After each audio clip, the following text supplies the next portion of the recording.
The smell of rust, urine, and smoke filled the shelter like a living presence. The place was drowned in shadows, with gray afternoon light filtering through cracks in broken windows. Bits of wood snapped under each footstep, and the echoes bounced off the concrete walls as if the building itself were breathing in fear. In the middle of it all, standing in front of the darkness, the old man Dimitri kept his eyes locked ahead, his face sweaty, dirty, and tense. His tattered coat was soaked in rain and dried blood. Behind him, 5 people, including Fatima, with her white headscarf, and Yuri, a trembling young man with his hands in his pockets, stood frozen by what had just happened. In front of them, the unthinkable. The steel cage had been completely torn apart. Thick bars were bent like twigs, the ground littered with shards of metal and muddy paw prints. And there, emerging through the smoke and fear, stood Nero, the German shepherd, now free, his fur bristling and his eyes blazing. His chest heaved with rapid breaths, and his fangs were bared in a low, guttural growl. But the most terrifying thing wasn't the dog. It was the way he stared at Dimitri. There was no aggression. It was something else. Urgency, desperation, like he was begging for something. The others pleaded, "Dimitri, come on, run." But he didn't move. The old man just stared at Nero, like he was facing his own past. His right hand clenched tightly around an object in his pocket, something he hadn't shown anyone. His eyes, bloodshot from exhaustion and guilt, didn't show fear. They showed resolve. He knew that running wouldn't change anything. Right here, right now, was exactly where he needed to be. Not to fight, but to pay. For something. For everything. From the far end of the hallway, footsteps echoed again. Slow. Deliberate. A figure emerged through the smoke, gun drawn. 2 others followed.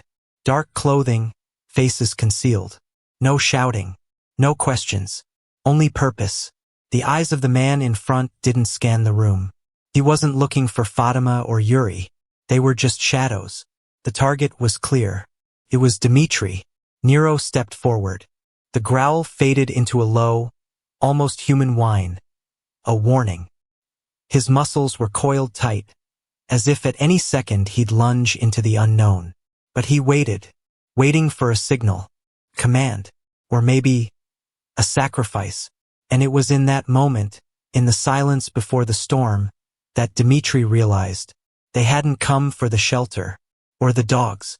They had come for him. The sun hung low in the sky, casting an orange glow over the dry fields that surrounded the small village. Dust swirled behind Dimitri's boots as he walked the narrow path toward the animal shelter. Nero walked beside him, silent, alert, his ears twitching with every sound. The 2 moved like shadows that had long belonged to that land. The shelter, a crumbling building at the edge of the woods, looked more like a forgotten barn than a place of care. But for Dimitri, it was home. For Nero, it was sacred ground. Inside, the air was thick with the scent of hay, old wood, and wet fur. A place where forgotten creatures found their last hope. Dimitri moved slowly, as he always did, checking each cage with a kind word or a soft whistle. Nero paced behind him, stopping briefly to sniff the corners, as if checking for anything out of place. Fatima had arrived earlier, as usual, to help with the cleaning. She greeted Dimitri with a warm nod but a worried face. "The wind feels strange today," she said softly, almost to herself. Dimitri didn't answer, just looked at the sky for a long moment. It wasn't superstition. It was instinct. Something was off. That afternoon, a black pickup truck pulled up at the edge of the property. No license plates, windows tinted too dark. Dimitri watched from a distance as 3 men stepped out. Military posture, boots too clean, eyes too sharp. One of them carried a small black case. They didn't smile. They asked for Dimitri by name, said they were with an organization interested in information he might have. About an item. They didn't say what kind. Dimitri, standing with one hand resting on Nero's head, simply said, "You're not here for the dogs." The men left after 10 tense minutes, but the silence they left behind was worse than their presence. Fatima asked who they were. Dimitri shook his head. Ghosts, he whispered. That night, Dimitri didn't go home. He stayed at the shelter, sitting in a creaky wooden chair, watching the dark roll in through the cracked windows. Nero sat beside him, eyes never closing, ears never relaxing. They both felt it. Whatever was coming, it wouldn't wait much longer. Yuri arrived just before midnight, breathless and pale. I saw them again, he said. Same truck, 2 blocks down. They didn't see me. Dimitri didn't flinch. Instead, he reached into his coat and pulled out a small, rusted key. Lock the gates, he told Yuri. Then hide the others in the cellar. Nero stood up. His body stiffened. The growl came low and deep. Somewhere in the distance, a dog began to howl. And Dimitri knew. The ghosts had returned. The morning after was quiet, too quiet. The sky was a dull gray, heavy with unshed rain. Dimitri stood outside the shelter, staring at the road beyond the gates. His face was tense, jaw clenched, hands in his coat pockets. Nero sat beside him, unmoving, his eyes scanning the treeline. Fatima brought him a tin cup of coffee, but he didn't drink. He hadn't said a word since Yuri's warning the night before. Inside, the dogs were restless. They felt it too, the kind of silence that usually comes before violence. The town had already begun whispering. People noticed the black truck. Some said it belonged to foreign men. Others thought it was government. A few believed it was something darker, men without a flag, without a cause. Just silence and orders. At the small corner store, an old friend of Dimitri's pulled him aside and said, If you're hiding something, now's the time to bury it. Another warned, They don't ask twice. But Dimitri didn't answer. He only listened. Later that day, Yuri brought news that made Dimitri's blood run cold. They've been asking about the medal, he said. The one you always carry. Dimitri's hand instinctively moved to his chest, where the rusted key still hung around his neck. The key didn't open any door. It opened a memory, one he had spent decades trying to forget. That night, Dimitri went down to the cellar alone. He opened an old crate buried beneath broken boards. Inside, wrapped in cloth, was the truth. A silver medallion engraved with a forgotten symbol, the Kalavrat. A symbol not just of history, but of allegiance and betrayal. He held it in his hand for a long time, Nero watching quietly from the stairs. The weight of it felt heavier than ever. He could give it up, hand it over and end all this. Protect Fatima, protect Yuri. But something inside him refused. This medallion wasn't just metal. It was a story, and stories like this didn't deserve to be hidden or silenced by men in black trucks. Dimitri looked down at Nero, who gave a soft, questioning whine. The old man nodded slowly. The decision had been made. The next morning, Dimitri stood at the gates when the black truck returned. This time, he didn't wait for them to speak. He walked forward, eyes burning with calm fire. You want what's mine? He said. Then take it, if you can. He turned and walked back toward the shelter, leaving the gates wide open. That night, the dogs barked like they'd never barked before, and the storm they feared had just begun.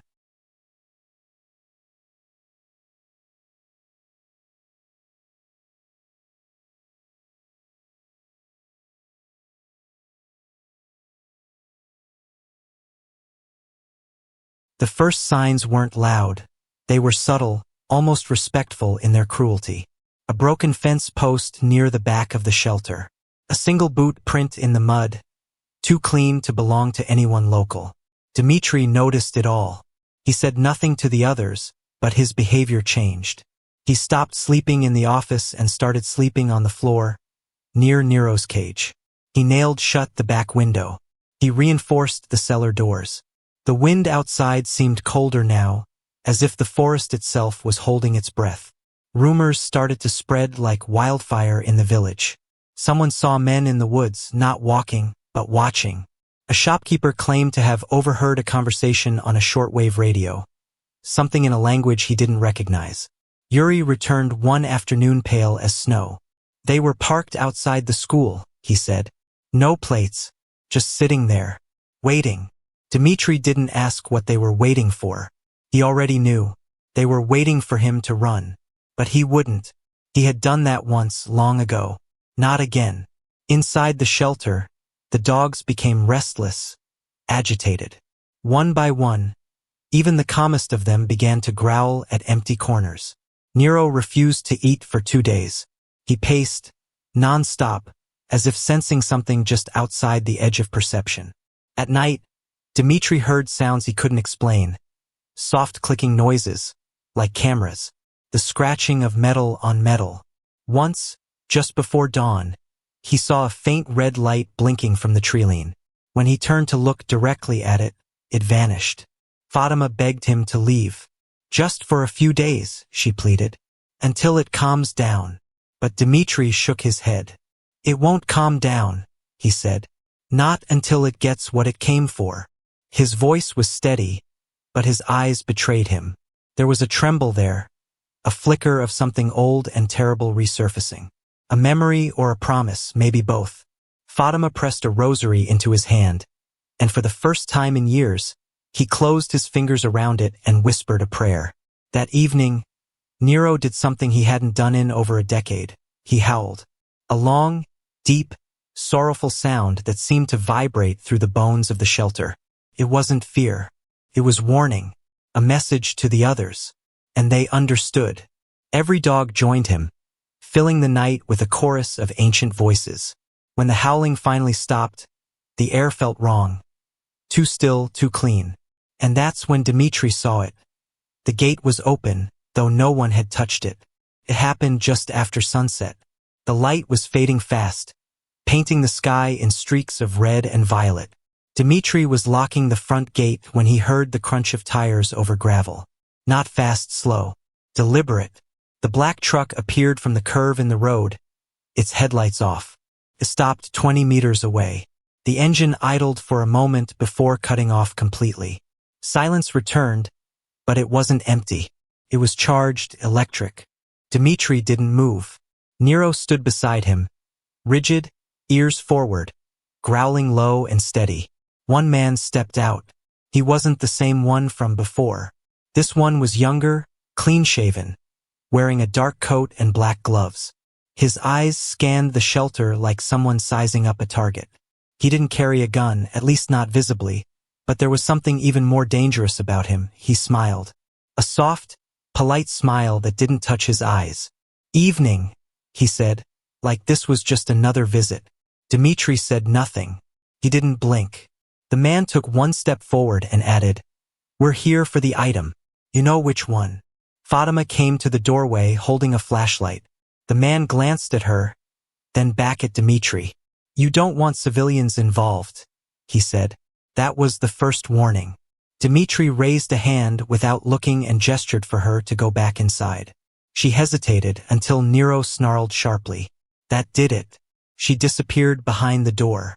The man's smile widened. Still loyal, that one. Sweet girl. The temperature dropped. Dimitri took a step closer to Nero.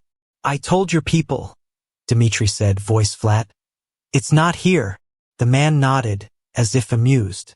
"And I'm telling you," he replied. "That lie just made things worse." He turned and whistled. 2 more men appeared, one from the woods, another from the far side of the road. Both armed. Long rifles. Dimitri's eyes narrowed. It wasn't a retrieval mission anymore. This was intimidation. The next step would be violence. But they were careful. No one wanted to be the first to pull the trigger. Nero lunged forward suddenly, stopping just short of the gate. Barking erupted behind him as the other dogs in the shelter responded to the tension. The armed men flinched. Dimitri didn't move. The younger man's smile finally cracked. "You think these animals will protect you?" he asked. "You think they'll survive what's coming?" Dimitri didn't answer, but Nero did. He growled so deeply it seemed to shake the earth beneath them. The men withdrew slowly. No shots fired. No bodies dropped. But the message had been delivered and received. As the truck disappeared into the dark, Dimitri whispered, almost to himself, "Next time, they won't talk first." That night, the wind didn't stop. It howled through the cracks in the walls like a living thing, whispering warnings no one could quite understand. Inside the shelter, Dimitri sat by the cellar door, the rusted key resting in his palm. Fatima sat across from him, her hands clutching a mug of cold tea. The confrontation had shaken everyone. Even the dogs were quiet now. Outside, Nero paced restlessly, ears twitching at every gust. After a long silence, Fatima spoke. "What are they looking for, Dimitri?" He didn't look up. Instead, he finally answered the question he'd been avoiding for decades. "They're not looking for what I have. They're trying to erase who I was." Fatima stared at him, confused. Dimitri pulled the medallion from beneath his shirt, silver, old, and worn smooth by time. He handed it to her. At first glance, it looked like nothing. A piece of metal with an ancient symbol, the Kalavrat, etched into its surface. But Fatima had grown up hearing stories. Her breath caught. This is tied to the old resistance." Dimitri nodded. "Before this place, before this quiet life, I wasn't just a soldier. I was part of a unit that buried things the world was never supposed to find. This medallion is the last key to one of those secrets."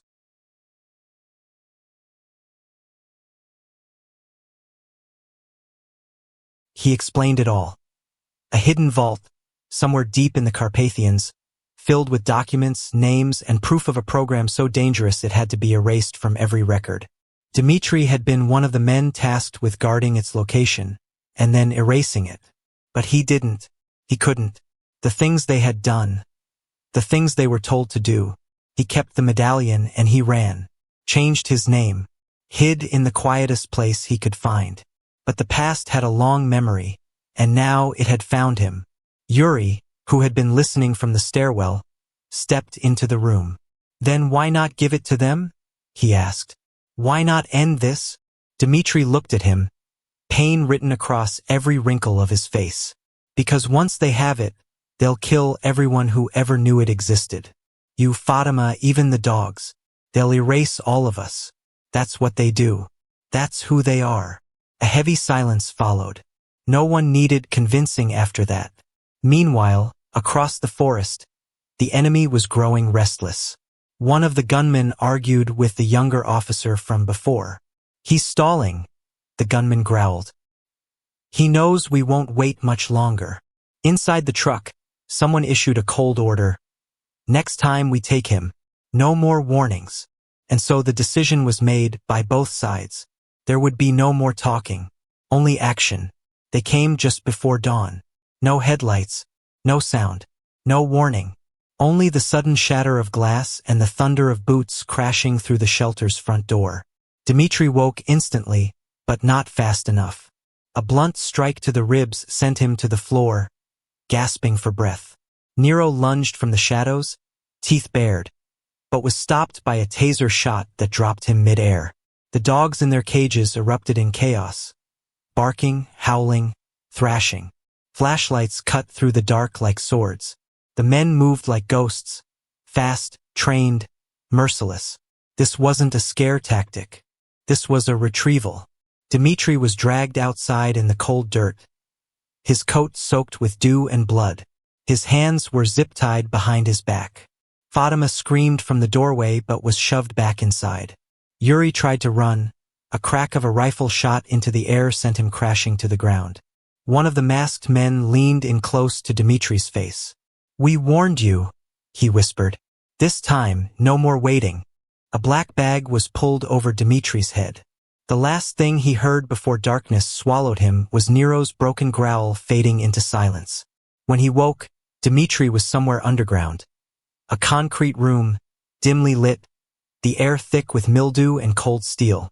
His hands were bleeding, and one eye was nearly swollen shut. Across the table sat a familiar face, the young man with the polite smile. But the smile was gone. In its place was something colder. "You were supposed to be a ghost," the man said. "But ghosts don't hold on to things like this." He dropped the medallion onto the table. They had found it, or someone had handed it over. Dimitri's heart sank. Betrayal? Or a trap? "You know what's behind this symbol?" the man continued. And you're going to tell us. Coordinates. Access codes. Whatever's left. Dimitri said nothing. Blood trickled from his nose. His silence wasn't courage, it was calculation. Somewhere in the chaos, he had seen something. A crack. An opportunity. Maybe small. Maybe suicidal. But it was there. He closed his eyes and whispered something in Russian. Prayer. Or a trigger. Back at the shelter, Yuri and Fatima regrouped. Nero, though injured, was still alive. And angry. They took him, Yuri said, voice shaking. Fatima stared at the medallion copy still in her hand. The decoy Dimitri had slipped to her without a word. Her breath caught. He planned this, she whispered. He wanted to be taken, because sometimes to destroy something from the inside, you have to let them believe they've already won. The room was colder now, not from the air, but from the weight of what was about to happen.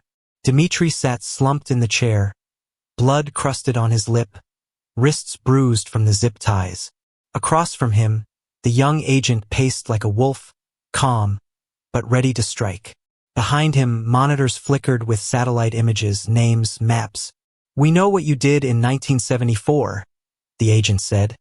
And we know what's inside Vault 6. Dimitri raised his head slowly. Then why are you still asking questions? He rasped. Silence. The agent didn't answer because he needed Dimitri alive. At least for now. A senior officer entered the room. Older, colder, a face like stone.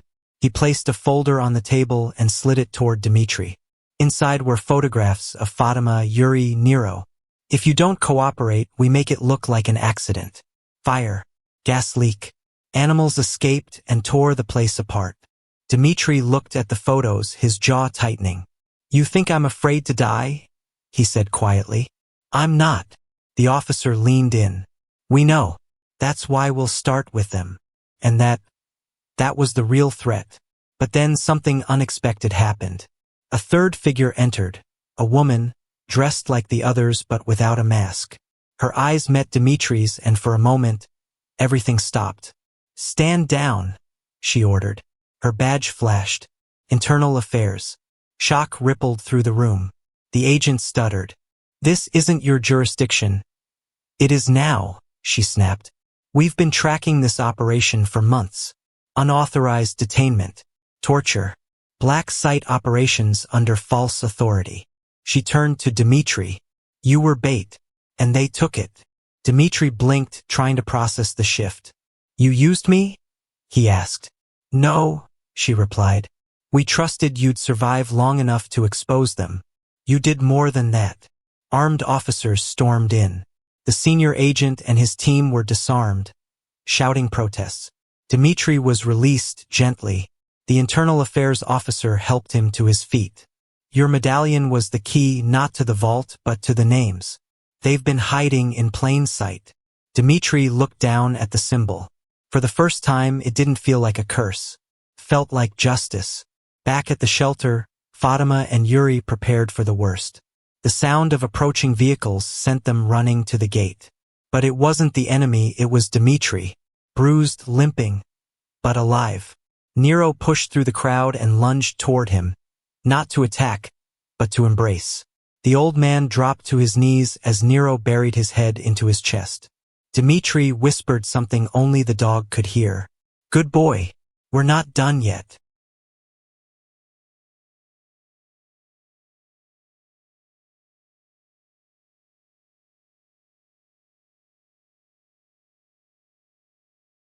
For the first time in weeks, the shelter was filled with light. Not just sunlight, but something deeper. Relief. The enemy had fallen. The black site was shut down. Arrests were made. Faces once hidden behind masks now sat behind bars. But even in victory, Dimitri didn't smile. He sat outside the shelter, a thick blanket over his shoulders, staring at the fields as the wind moved the grass like waves. Nero sat at his feet, his head resting gently on Dimitri's boot. Fatima stood by the gate, arms crossed, eyes watching the road. There was peace, but no one dared to call it safe yet. Yuri returned from town with news. They're trying to cover it up, he said. Call it rogue agents. Unauthorized action. Nothing to do with the government. Dimitri sighed. Of course they are. The truth would be buried again. But this time they weren't empty-handed. The files recovered during the raid had names, dates, operations. The kind of evidence too large to erase quietly. Internal Affairs gave them a choice. Vanish into protection or stay and fight the truth out. Dimitri didn't hesitate. We stay. We speak. They don't get to rewrite this. That week, reporters came. Journalists, activists, even old enemies pretending to be allies. The shelter was flooded with attention. Dimitri spoke little. Fatima handled most of the conversations. Yuri set up cameras. Nero never left Dimitri's side. But not everything could be healed. One of the older dogs, frightened during the raid, never returned. 2 others were too injured to survive. Their graves stood under the oak tree behind the shelter, each one marked with a stone and a name. Dimitri visited them every evening at dusk. The shelter itself had become a symbol, not just of survival but of resistance. Donations poured in. Volunteers arrived. But the weight of what they had faced didn't disappear. At night, Dimitri still woke in a cold sweat, gripping the edge of his mattress as if pulled back into those dark rooms. Sometimes Nero would nudge his hand gently, grounding him again. Other times, he'd sit in the hallway, watching the shadows, as if daring them to return. One morning, Fatima found Dimitri writing, something he hadn't done in years. A memoir, he said, not for the public, not for revenge, but for truth.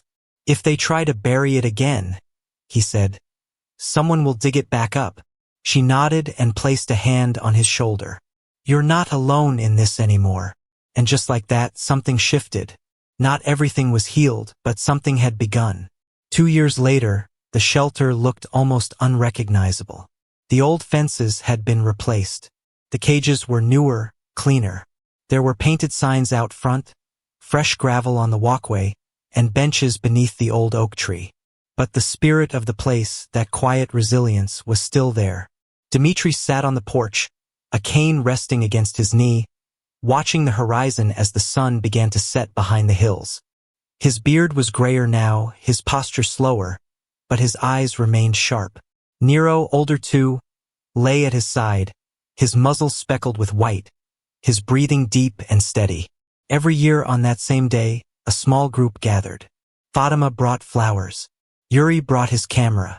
Volunteers and villagers came with food and quiet smiles. They didn't speak of the raid. They didn't mention the name of the organization that had tried to erase them. They came to remember, not the violence but the courage. At the base of the oak tree stood a stone plaque, weathered by sun and rain. On it, for simple words, we remember what matters. That morning, a young girl approached Dimitri. She couldn't have been more than 10. She held a notebook in her hand, and her voice trembled as she asked, "Is it true you were a spy?" Dimitri chuckled softly, shaking his head. "No, little one," he said. "I was just a man who saw too much, and waited too long to speak." She nodded, unsure if that was a yes or a no, and handed him the notebook. Inside were drawings of dogs, of the shelter, of a man with a cane and a wolf-like companion. "That's you and Nero," she said. "You're the reason I want to help animals when I grow up." Dimitri's throat tightened. He closed the notebook gently and handed it back. "Then you've already done more than I ever did." Nero lifted his head, watching the girl walk away, then looked at Dimitri. That silent bond between them, forged in blood, in fire, in loyalty, still pulsed strong. Not even time could wear it down. Not even death. Later that night, as stars filled the sky, Dimitri stood beneath the oak tree one last time. He placed a hand on the plaque and whispered something in a language only he and the night understood. Then he turned to go, Nero walking slowly beside him, their shadows stretching long behind them. There was no crowd, no applause, no parade. Just peace. Earned, not given. And as the wind moved gently through the trees, Dimitri whispered, "Sometimes, in the end, it wasn't the gun that saved you. It was the one who refused to leave your side."